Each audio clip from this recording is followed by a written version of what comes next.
Ayan na, pistado na ang plano ng angas ng Pinas na si John Riel Casimero. Pinanguna na agad ang mga gagawing mahakbang ng Team Quadralas at ang Japanese monster na si Naoya Inoue. Ay ba, damay pa sa nasabing plano na inilaan ng Team Casimero. Pero ang mga planong ito ngayon mga kwento ay ba, pistado na. Ang nagbunyag ng mga impormasyon na ito ay ang kababayan pa mismo ni Naoya Inoue na isa sa mga batikan na Japanese sports reporter sa bansang Japan. Siya si Ryo Kataoka, mas kilala na si Ken Ron, head ng press time na Newsider. Siya ay nakabase sa bansang Japan at Malaysia at ang kanyang news article na posted niya online ay may headline ito na Casimero Kunge, Shumbuwane, Takishi Inuenderu, Mendoro ko.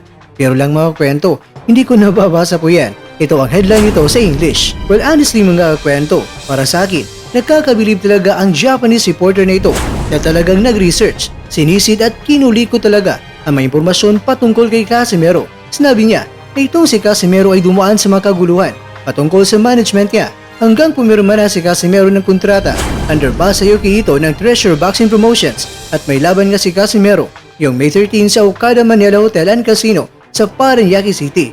Ito ang napiling venue ng laban dahil may ugnayan ito kay Mr. Ito sa mga grupo ng may-ari ng hotel and casinos. Binalikan ng Japanese reporter ang karera ni Casimero mula sa 8 winning streak ni Casimero hanggang dumating ang usapan sa laban nila ni Casimero at ni Zulani Tete at Casimero kontra kay Duke Maika.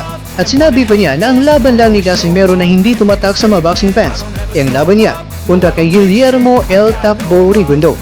Pero sinisi naman ng Japanese reporter si Rigo at hindi si Casimero dahil wala rang ibang ginawa si Rigo kundi pinatawanan niya ang pangalan niya na El Takbo. Pero medyo natawa ako dito mga kwento dahil hindi man lang nabanggit ang pangalan ng kalaban na tinalo ni Casimero ang sumunod kay Rigo. Ang sinabi lang ng Japanese reporter, ang sumunod na laban ni Casimero ay nanalo siya via knockout. Ikaw apong sanga, ikaw banggit pa nga lang. Katulad kayo Rio ha, pero siya ay akaw at ikaw katuwa ka. Pero dahil sa panalo ni Casimero, binanggit mismo ng Hapon na si Casimero talaga ang may tuturing na karibal ni Inoue. Ulitin ko po mga kwento dahil ang Japanese mismo ang nagsabi nito na aminado siya na karibal nga ni Inoue itong si Casimero kung may tuturing. At pinangunahan pa niya at binisto ang mga plano ng Team Casimero. At sinabi niya na kapag matalo ni Inoue itong si Stephen Fulton, pinangunahan niya kaagad na natural lang daw talaga na tutukan na namang muli ni Casimero itong si Inoue. Sa madaling salita, sasabihin na lang natin mga kwento, i-monster hunt na naman ni Casimero itong si Inoue para mag-cross ang ganda sila. Aba teka, bakit ganyang pinagsasabi mo Rio? Ayaw mo ba o gusto? Ay nako, kami sa'yo ulit to. Samantala, update muna tayo mga kwento sa timbang ng angas ng Pinas. Kaya tara, ating panuorin at video courtesy po tayo mga kwento sa YouTube channel na Quadralas It's My Boy.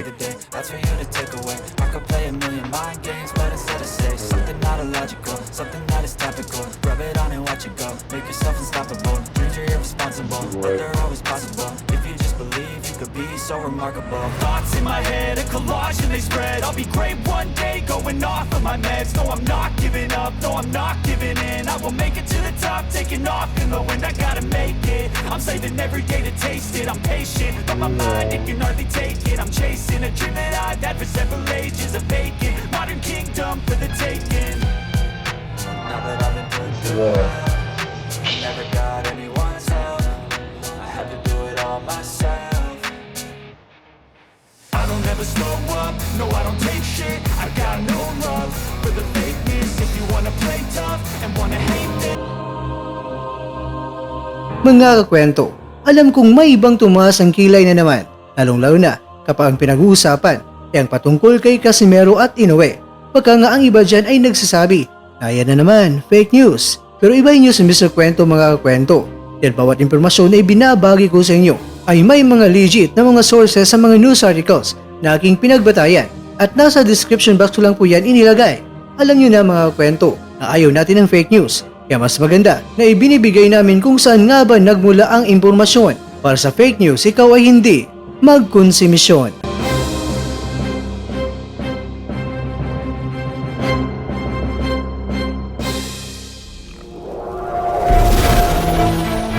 At dyan, nagtatapos ang ating kwento.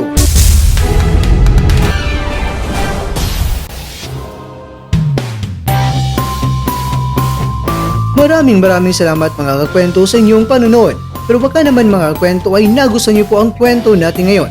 Baka pwede niyo po akong mabigyan dyan ng like. At kung di mo pa nagawa ito, yaba, gawin mo na. Yo, Quadrala Street Time World Champion. So guys, please subscribe. Kwentong di pa naikwento. So ano pa hinintay nyo? Mag-subscribe na. Let's go! Boom! Pero bago tayo magtatapos mga kwento ay syempre, shoutout po muna tayo dyan sa ating mga kakwento. Kay kakwentong Richard Lazala, kay kakwentong Marvin Corriba TV, kay kakwentong King Arville, kay kakwentong Ladi Mas, at ikaw kakwentong nanonood ngayon, shoutout sa iyo dyan. Bueno, hanggang dito lang po muna ang ating kwentuhan. At abangan nyo lang po ang ating susunod na video.